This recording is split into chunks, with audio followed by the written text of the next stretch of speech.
السلام عليكم ورحمة الله وبركاته. الحمد لله الذي جعل للعلم أصولا وسهل بها إليه وصولا، وأشهد أن لا إله إلا الله وحده لا شريك له، وأشهد أن محمدا عبده ورسوله. اللهم صل وسلم على محمد وآله وصحبه أجمعين ومن تبعهم بإحسان إلى يوم الدين.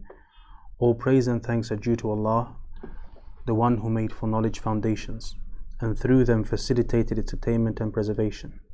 And I bear witness that none has the right to be worshipped except for Allah alone with no partner. And I bear witness that Muhammad is his servant and messenger. May the salawat and salam of Allah be upon him, his family, his companions, and those that follow them in righteousness.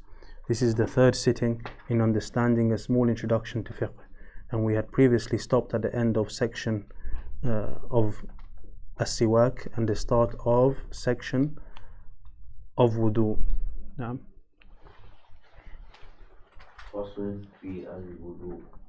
It is the usage of water which is purifying, tahur, and permissible upon the four limbs, the face, the hands, the head, and the 2 feet, in a known manner. Its conditions, shurut, are 8. The first, the season of that which necessitates it. The second, intention. The third, Islam. The fourth, sanity, aql. The fifth, discernment, tamyiz. The sixth, purifying, which is tahur and permissible water. The seventh, the removal that wherever prevents it from reaching the skin. The eighth, istinja or istijma, beforehand. Entrance of time for fard has also been made a condition for the one who is constantly becoming ritually impure. Its obligation, wajib, is mentioning Bismillah when a person remembers this. Its essential components, furud, are 6. The first, the washing of the face. Part of that is the mouth through rinsing, madmada, and the nose through istinshaq. The second, the washing of the hands along with the elbows. The third, the wiping of the whole head. Part of that are the ears. The fourth, the washing of the feet along with the ankles. The fifth, sequences between the limbs, as mentioned by Allah Ta'ala. The sixth, al-muwalla, that is the person does not delay the washing of a limb to the extent that the limb before it becomes dry, or the other limbs, in a normal time or its amount in a different time. These final 2 are dropped if done along washing from a major ritual impurity, hadath akbar. Its nullifiers, nawaqid, are 8. The first, any mutlaqan, excrement from the path. The second, the exiting of urine or feces from a different part of the body, whether a small amount or a lot, or the exiting of something najis, or other than these 2. If it is a lot, fahusha, according to the person, everyone according to their consideration. The third, the removal of sanity, or its full impairment, except a light sleep from a person in a sitting position, or standing not leaning on something or the like. The fourth, the touching of a person's connected private part with the hand and without barrier. The fifth, the male or female touching the other with desire or no barrier. The wudu, Desire and no barrier. Or female touching the other with desire and no barrier. The wudu of the person whose private part was touched is not nullified, even if he or she finds a desire within himself or herself. The sixth, washing, ghusl, of the dead. The one who is considered to be washing the dead is the one who turns the body around and touches it, not the one who pours water or the like. The seventh, the eating of cut camel meat. The eighth, apostasy from Islam. May Allah the Most High protect us from it. Everything that makes wusul wajib makes wudu wajib, except death. Whoever is certain of having purity, tahara, and doubts ritual impurity, hadith, or the opposite, acts upon what he is certain of.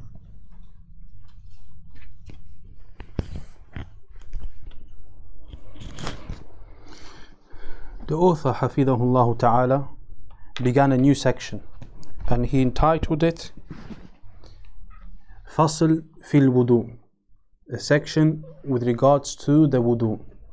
And within this section, he mentioned a number of rules that are connected to the wudu. He mentioned 6 main points. Firstly, he clarified the actuality or essence of wudu. He clarified the actuality or the essence of wudu in Islam.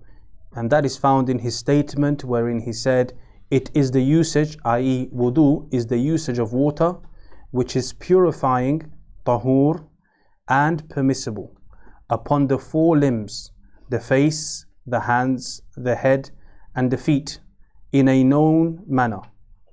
So al-wudu, according to what he has mentioned here, Islamically is specified as being with purifying, tahur, and permissible water on the aforementioned 4 limbs in a well-known manner, i.e. a manner that has been explained and clarified.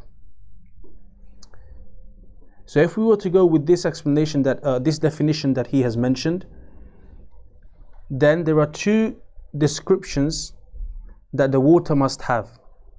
Number 1, that the water is tahur and that it is mubah, that it is permissible. But the stronger view, and we mentioned that we're going to mention sometimes stronger views, especially if those views are the ones that we in our area are familiar with. The stronger view is that the characteristic of the water being permissible is not a condition for the validity of wudu. The rajih is that even if the water used is impermissible, it is not mubah, for example, it is stolen, then the wudu will still be correct.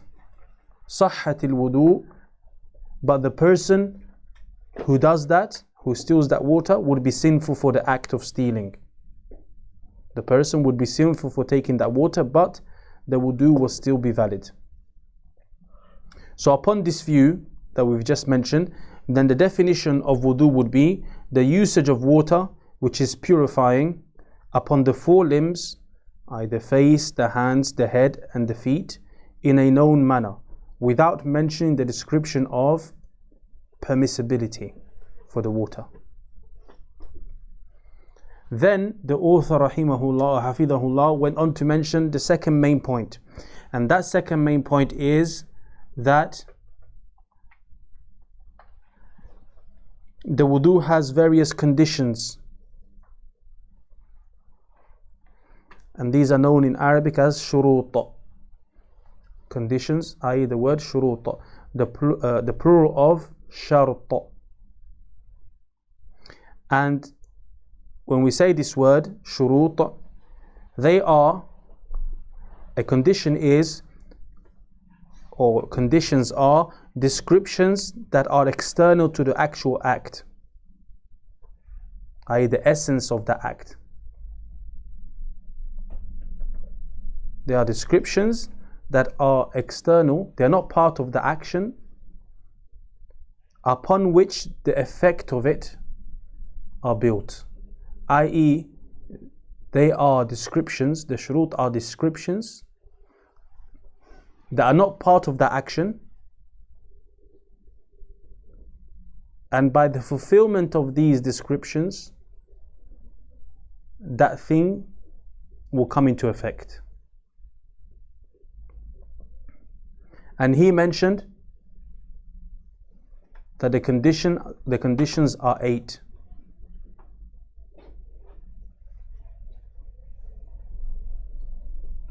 He began by stating the first condition, mentioning number 1, ceasing of that which necessitates it, i.e. stopping whatever makes the wudu obligatory, i.e. whatever breaks it. Stopping whatever breaks it. So ceasing, inqita' is cutting off, i.e. stopping, meaning that the person is free from that thing, whether it's something that is coming out of the body or other than that. So we learn from this condition that a person cannot start to make wudu until he has stopped, for example, urinating.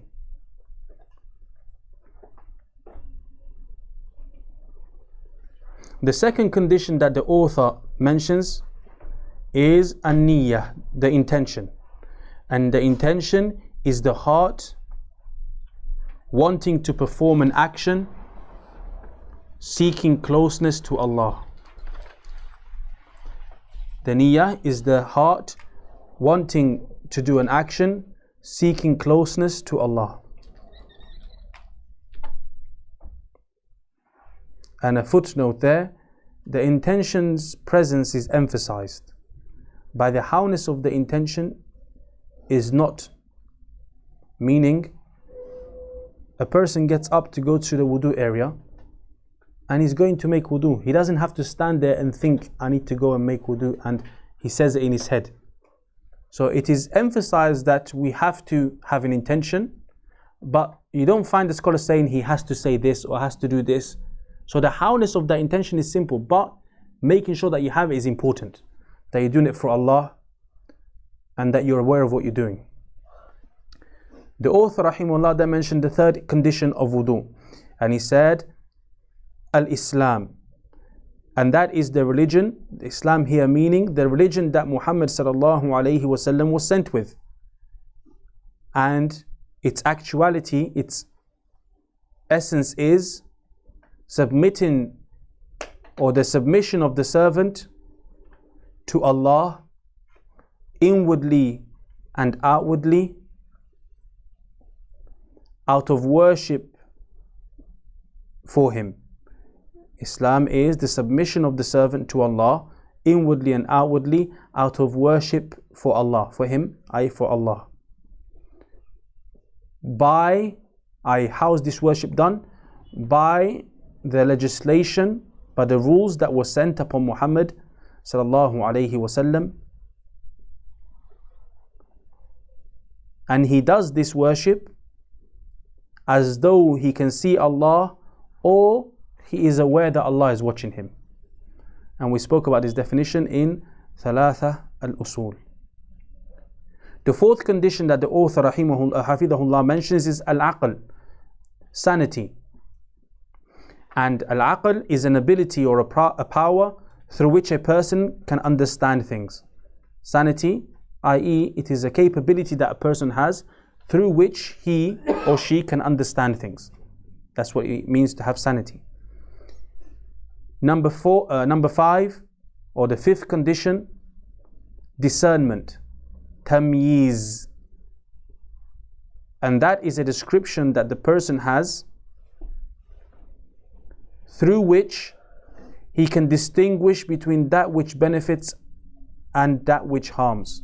Tamyiz is a ability that the person has through which he or she can distinguish between that which benefits or harms. And as we mentioned, when you do Shurut al-Salah, the small booklet, we refer to the Prophet ﷺ's statement that at the age of 7, i.e. when a child is able to know what is beneficial to him and what harms at a basic level, then he has the ability to know some form of right and wrong, some form of what benefits and harms. That means he has tamyiz. Number 6, the sixth condition that the author mentions is purifying and permissible water. So water here is qualified by the terms tahur and mubah. Tahur, i.e. purifying, when we say water which is purifying, excludes for us water which is tahir, which is merely just pure, and water which is najis. So from that we know there are 3 types of water, according to what the scholars here mentioned. There is water which is purifying, there is water which is pure, and there is water which is najis. So for wudu you'd need water that is tahur, purifying.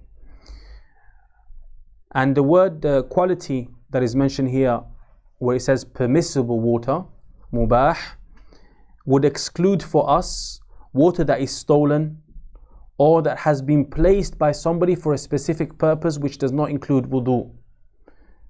So you may have an area where the owner of the area has put water for people to use for a specific purpose and not for wudu. In that case, if we take this condition that the water has to be mubah, then wudu with that water would become invalid. But as we mentioned previously, what seems to be the stronger view is that the permissibility of water is not a condition for the validity of wudu. I.e., if someone uses water which is not permissible for him, his wudu is still valid, but he is sinful for using that water without the permission. The seventh condition that the author mentions is the removal of that, or removal of whatever prevents the water from reaching the skin.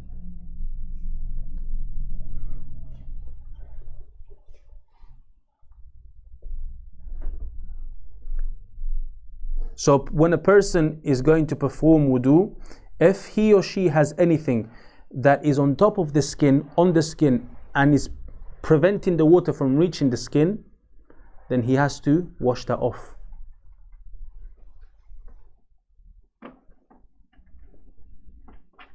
If it is underneath the skin, I has penetrated the skin and is not forming a barrier, then that is fine. Like what women use at the time of Eid, henna. So when they put henna on, you will see that the thing has gone through the skin. So that case is not causing a barrier, so they can make wudu with it. But if it's on top of the skin and is preventing the water, then it causes a barrier. So when a person uses that, as far as I know, Allah knows best, there is going to be, when they first put it on, there's a layer on top that is dry, and they have to kind of clean that off.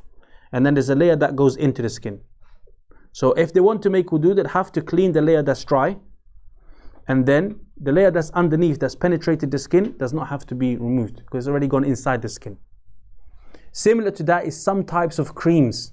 There are some creams, especially medical creams, for people that have dry, extremely dry skin, that form a layer.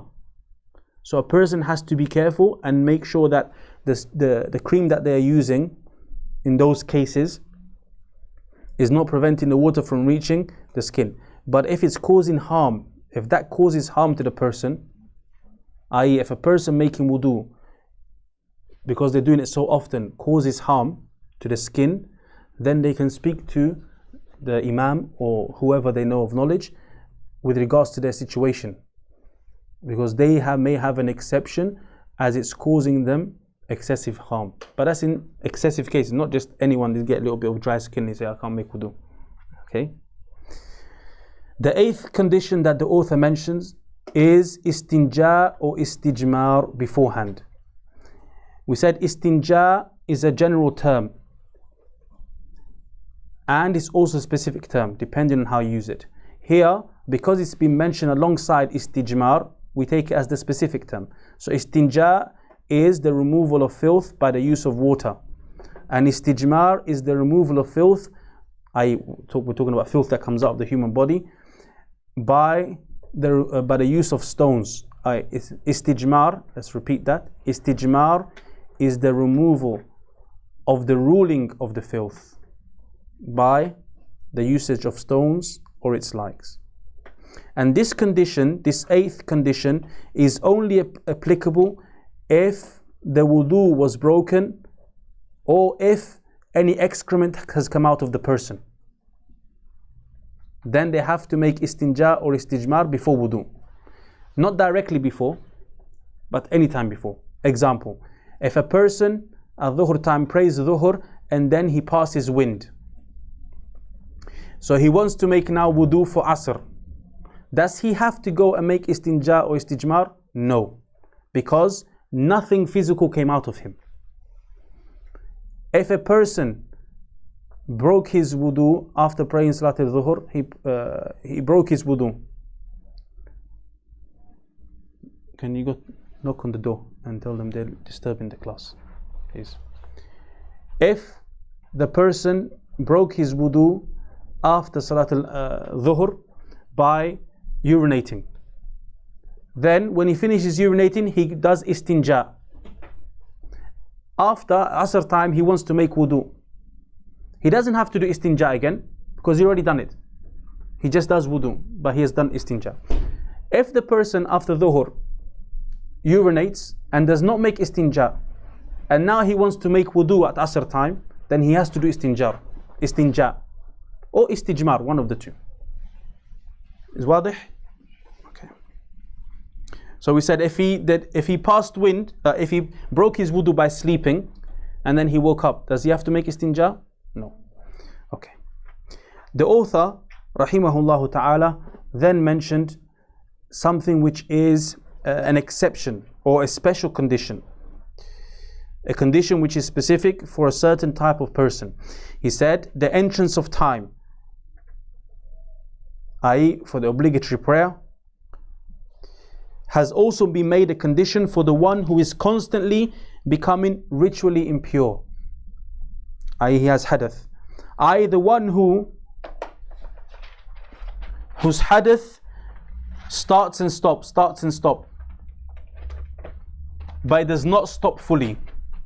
So some people, they have an illness where they break wind often, like a lot, or they have droplets of urine keep coming out of them, or they may bleed. This person, for their wudu, what they would do is, when the entrance of the salah, the fard, the obligatory salah has come, they will make wudu for that salah, and then that can pray that whole time until the new salah entrance time comes. For example, let's say Dhuhr starts at 1 p.m. At 1 p.m. or at 1:05, 1:07, whenever, from the entrance of time onward, they make one wudu. And then they can pray as much as they want and pray Dhuhr. When Asr comes in, let's say at 3 o'clock, when Asr comes in at 3, they have to make wudu again. Maybe 3 o'clock or 3:05, 3:07, or whatever the case. And then they can pray and pray Asr. At Maghrib, they start again. When Maghrib comes in, they make wudu again. And then they can pray the Sunnah, they can pray and pray Maghrib. And like that for each Salah. So they would renew their wudu at the entrance of the Salah. Doesn't have to be right at the entrance, but for that Salah before they prayed. So this person would have, this is a condition for a specific scenario or a specific type of person. The author rahimahullah or hafidhahullah then goes on to mention another major point, the third major point, which is the obligations of wudu. And he says its obligation, i.e. the obligation of wudu, is saying Bismillah. And when we say the wajib, the obligation of something, it is that which is a part or an essence of the action, in this case of wudu,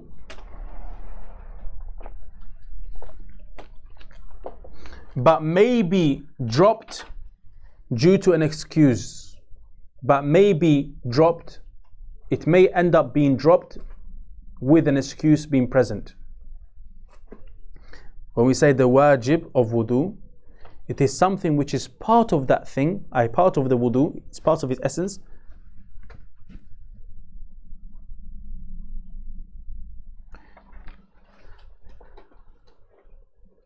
but may end up being dropped if there's an excuse present. The author mentions when a person remembers this, i.e. if he forgets or is unmindful, then the obligation is dropped. So if a person goes to make wudu, he forgets to say Bismillah and he finishes wudu. He doesn't have to repeat the wudu. Okay? That's why it's called an obligation in this case, because he doesn't have to do it because he forgot, he has an excuse.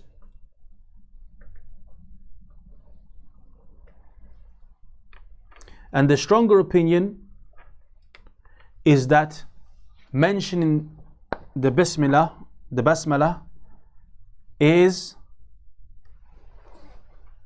not an obligation, rather it is recommended. Rather it is recommended or allowed.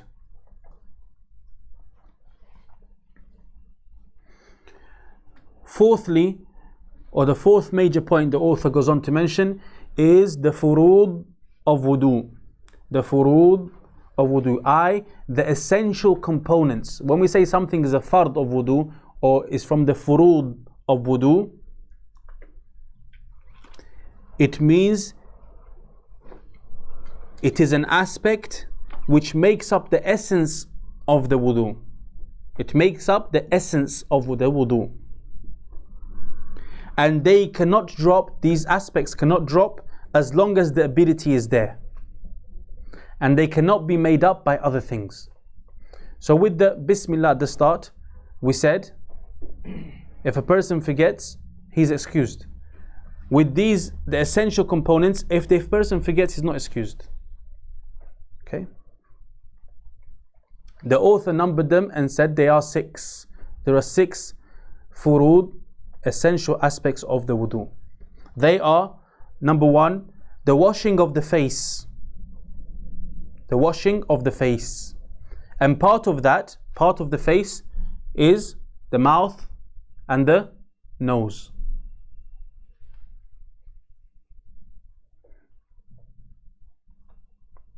I.e. washing the mouth by madmada, that the person puts water and washes it, rinses inside. And then washing the nose through istinshaq. Both are considered as being part of the face. Second essential aspect that the author mentions is the washing of the hands along with the elbows, i.e. up to and including the elbows, i.e. from the fingertips to the elbows, including the elbows. The second essential aspect, the second fard of wudu, is that the person washes the hands, i.e. that means from the fingertips, all of that, to the elbow and including the elbow.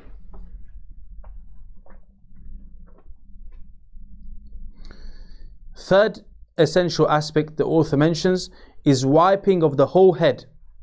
And part of the head, or included with the head, are the ears. The ears. So the ears are considered to be from the head and not the face.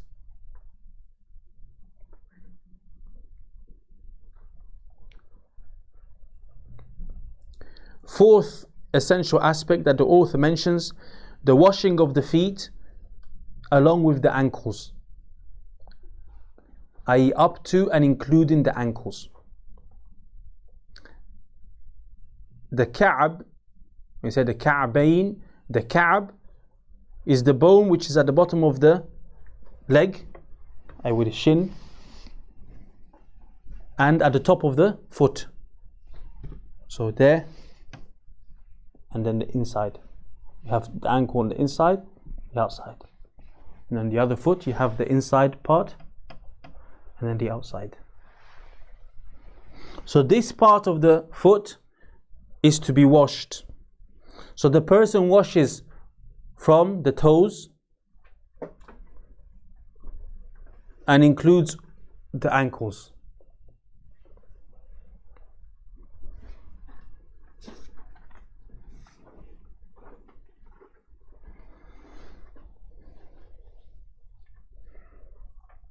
These 4 are mentioned in the ayah of wudu, an ayah we should all be aware of, where Allah subhanahu wa ta'ala mentions these 4 parts that need to be washed.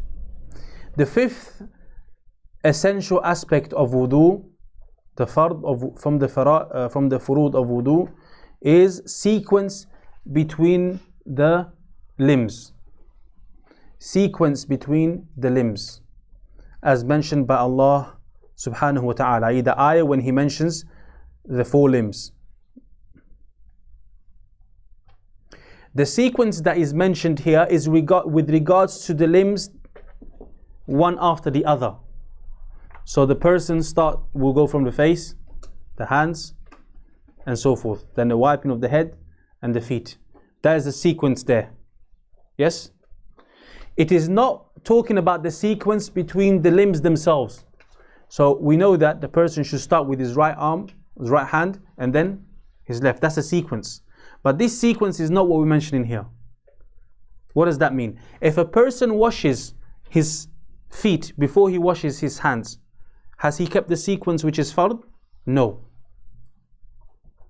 If a person washes his left hand before he washes his right hand, has he kept the sequence which is fard? No. Yes, as far as we know. So he washes his face, then he washes his hands, wipes his head, washes his feet. But when he washed his hand, he washed the left and then the right. So has he kept the sequence which is fard? Yes. The fard level, he's kept it, because he still washed the hands in the right time. But the sunnah sequence, he didn't keep it. So the sequence between the aspects which are sunnah is different to this sequence here. So when we're talking about the sequence, we're talking about what Allah mentioned in the ayah. So he mentioned the head, the face first, then the hands up to the elbows, then wiping of the head, then he mentioned the feet. That's the sequence. That is fard. That is an essential aspect of wudu. The other sequence that you find that scholars mention, that you should start with the right hand, but after when he's washed his face, you should start with the right hand. And then he should wash the left hand. Yes? That's the sequence also. But that sequence is not an essential aspect. So if a person forgets that, by accident he does the left hand first, then his wudu can still be valid. But if he washed his face and then washed his feet and then went back to his hands, he has to start again. The difference between the two is clear? Okay. The sixth point that the author mentions is al-muwalah. And al-muwalah is that the person does not delay between the steps of wudu to the extent that one part of the body becomes dry.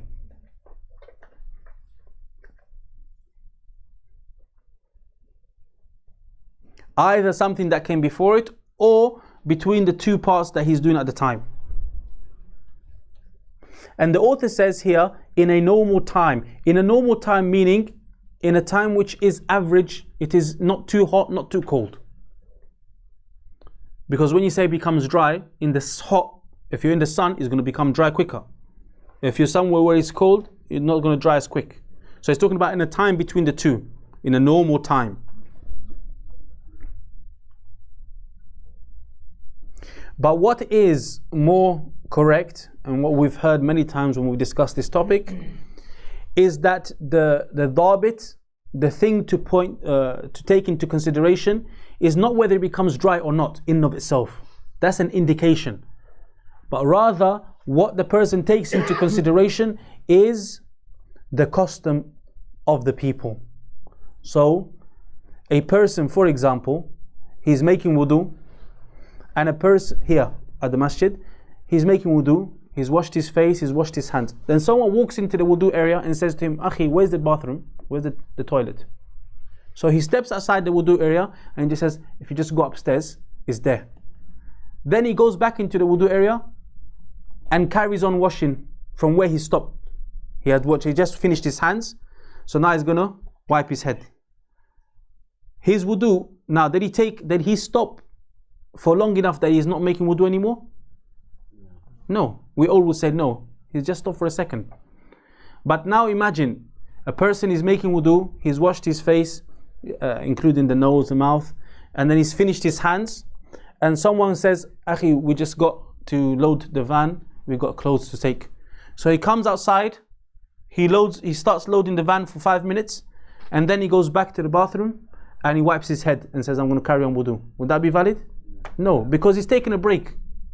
Regardless of whether his hand became dry or not, the aim is not just the dryness, but the aim is, what is the custom? When you see the person, you say, it's not someone making wudu. But the person who's just showing someone, the bathroom is just upstairs, we would all consider him, they're still making wudu, because he's just showing someone quickly. So you go back to the custom, and that is an important aspect of the many Islamic rulings, Now when they have not been specified in detail, then they return back to the custom of the people. The urf, which is, that's a key term you should keep, urf. The author then mentioned something important, which is that these final two are dropped if done along washing from major ritual impurity, hadath al-akbar. I.e., what were the last 2 points? No. So, sequence, we said there are 6 essential aspects of the wudu.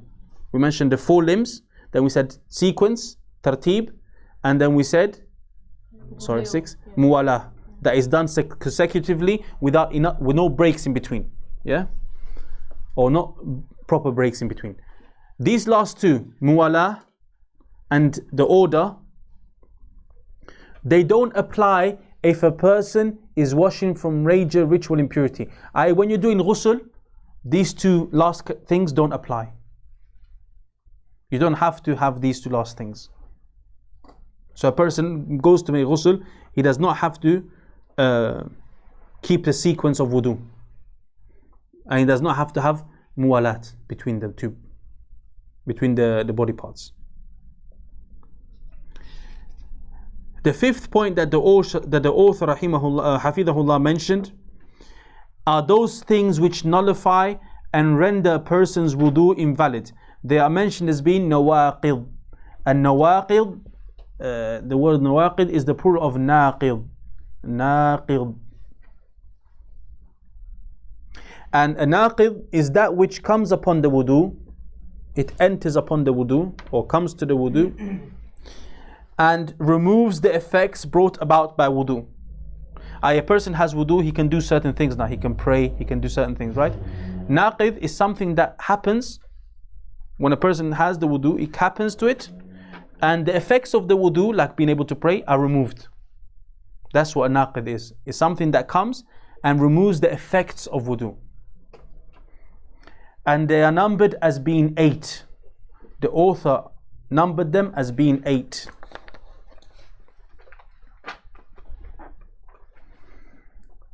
The first one, he says, any excrement from the from the path, means sabilin, from any path of the body. Any path meaning the front passage, the private part at the front, or the private part at the back, that normally waste comes out from. Mutlaqan, any. Mutlaqan means unrestrictedly. There's no specific thing, is unrestricted. What does it mean unrestricted? I.e., whether it's a little bit or a lot, or whether it is something normal like urine or abnormal, and we've mentioned those things previously in the previous chapter, in one of the previous chapters. So the first thing that breaks the wudu is anything that comes out of the 2 private areas. The second thing the author mentions is the exiting of urine or feces from a different part of the body, i.e., not from the 2 private areas, whether it is a small amount or a lot.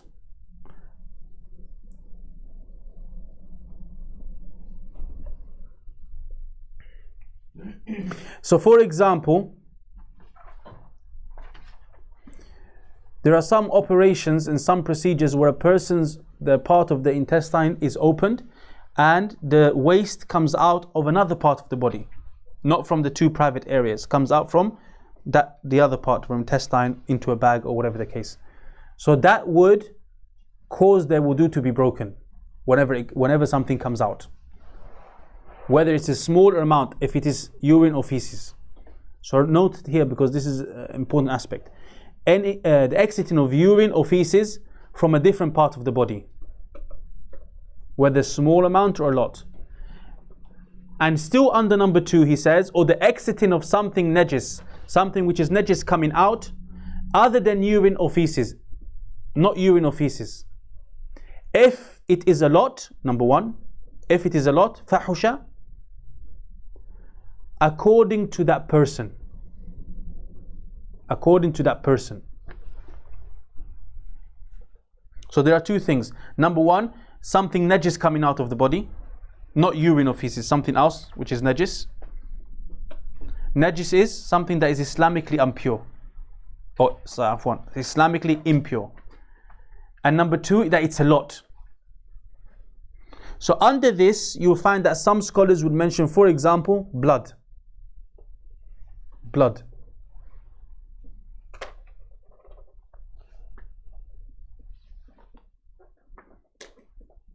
However, and we mentioned this previously in the other books, however, the more correct view is that it would not break the wudu. So if someone was to have blood come out, it wouldn't break the wudu. I.e. from other than the private area, said any other part of the body. So then this second condition, this second nullifier is if any filth comes out of the body, whether big or small, from other than the two private parts.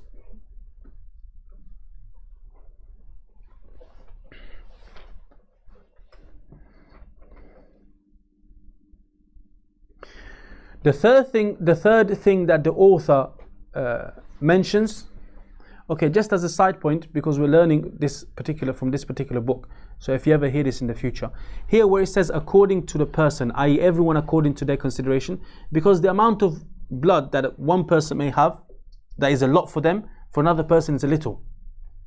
Like when someone gives blood, if someone is small, they cannot give as much as another person, and so forth. So, or I don't know exactly the rules here, but if a person loses a certain amount of blood, another person maybe is not as bad for them. They are different sizes and so forth. So when a person for his level or her level, it seems like a lot of blood, then that would break the wudu according to the scholars that follow that. But the opinion that we're mentioning here is that it would not break the wudu. And there's loads of discussions as to why. The third, out of how many things did we say, did the author say? 8. The third out of the 8 nullifiers of the wudu is the removal of sanity or its full impairment, i.e. that the sanity of a person is fully gone, it's removed, or that it's being covered up, i.e. the ability to comprehend things is covered up. Like, for example, a person is sleeping. So it's not that it's gone, but it's just covered. It's sleeping. It's impaired. Then you find that some of the scholars will say, except for a sleep that is light, except for a small amount of sleep, from a person in a sitting position or standing, not leaning or something, or the likes of that. So they make two conditions or two descriptions here for this exception. We said sleep or it's like. Except, so they give an exception. What is this exception? It's light sleep from somebody in a position that is sitting or standing, i.e. a position that it is unlikely that you're going to break your wudu, that something's going to come out of you.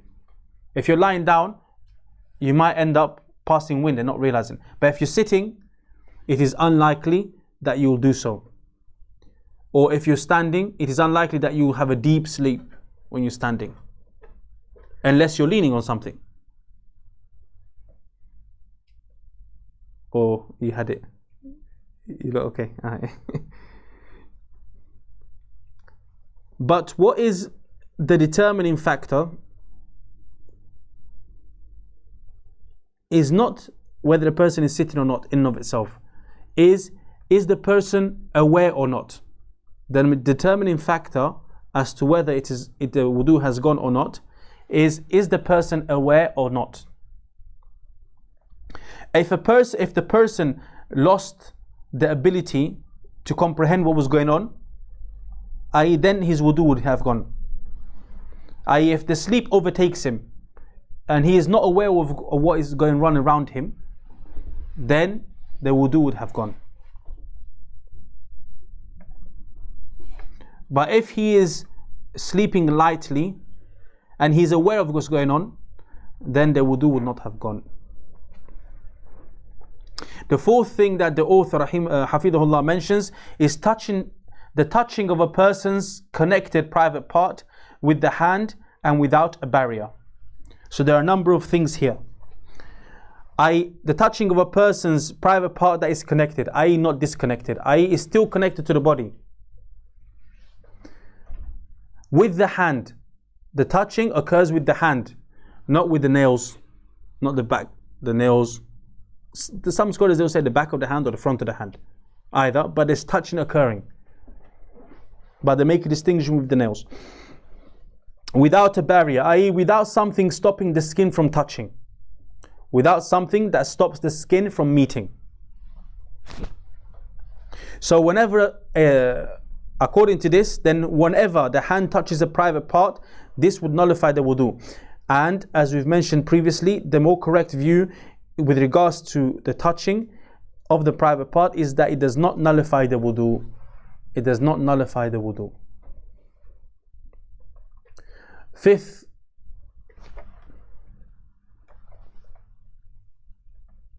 the male or female touching the other with desire and no barrier.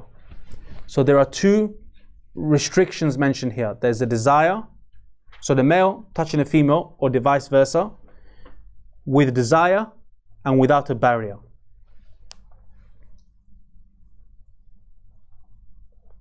Without a barrier, i.e. that the skin touches. And the more correct view is that it does not break the wudu. It does not break the wudu. Those scholars that say it breaks the wudu, they mention that the wudu of the person whose private, the wudu of the person who was touched, not the private part, the wudu of the person who was touched, not the private part, the wudu of the person who was touched is not, or in both actually, the wudu of the person whose private part was touched or the person who was touched is not nullified. So even like those scholars that say if a man touches a woman with desire and skin touching, then the person, the man in this case, his wudu would be broken.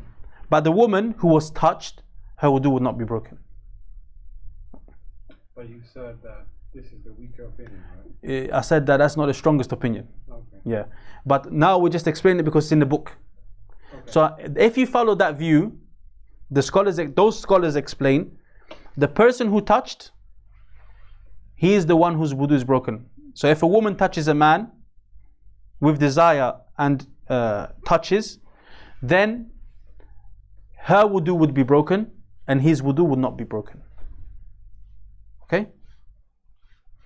But that's if you take that view that touching breaks the wudu. But it doesn't.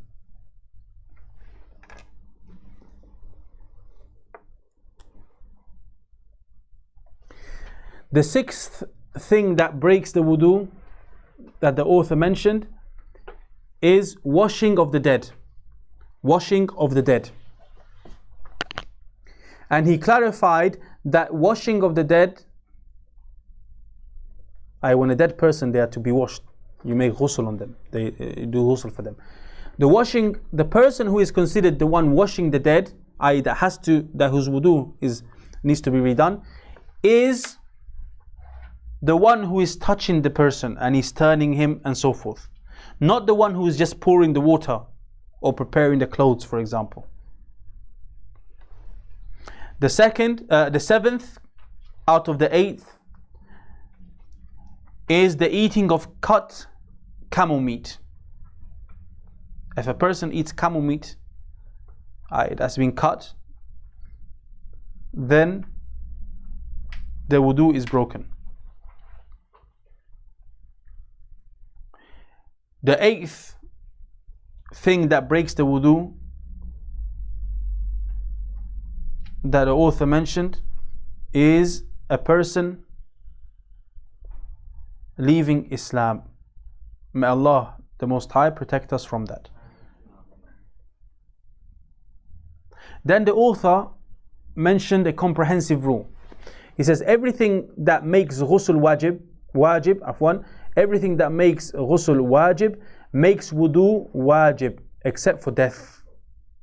And Shaykh Salih mentioned that the rajih is that not everything that necessitates ghusl necessitates wudu. Such that whoever has the responsibility to make ghusl, when he makes ghusl and makes it, does not have to make wudu. If someone has to make ghusl, does that mean he also has to make wudu? No. Some scholars say yes, but the other scholars say no. So if someone has to make ghusl, when he does the ghusl, then he doesn't have to make wudu. It is sufficient for him. Then the last point that he mentioned, the sixth point that he mentioned, is whoever is certain of having purity, tahara, and doubts ritual impurity, he doubts whether he became ritually impure, then, or its opposite, then he acts upon or she acts upon what he or she is certain of. So for example, a person is sure that he prayed dhuhr, and then Asr time comes and he says, did I break my wudu or not? I think maybe I might have broken my wudu. Did I break it? Then what's the last thing that he was sure of? That he prayed dhuhr with wudu. So he builds upon that. He goes back to the last thing that he was certain. And its opposite is also true. For example, a person remembers that he went to the toilet. He's sure he went to the bathroom and broke his wudu. And now Asr time comes in and he says, did I make wudu after that? I went to the toilet. Did I make wudu after or not? So he's sure he went to the toilet and broke his wudu. But he cannot remember if he made wudu after or not. Then he builds upon what he's certain, and that is that he went to the bathroom, that he went to the toilet, that he broke it. Yes? Okay. With that, yeah. Is it better to make the wudu anyway because there's an extra reward, or is it better to stick to this because it's easier? It's better to to renew the wudu because of the extra reward, but not because of the doubt. Not because of the doubt, but because of the extra reward. Yeah. As for the doubt, then Allahu Alam, I don't know if it's better or not, but if a person opens that door, it may later on it may make it difficult for himself. But because it's, as you mentioned, it is recommended to do that, then that's from that angle it's better anyway. So the best way would be to align the intention with the reward. Yes. Then alhamdulillah, you safest and inshallah the best way. We stop there. Any questions, inshallah, write them down. Subhanakallahumma bihamdika ashhadu an la ilaha illa anta astaghfiruka wa atubu ilayk.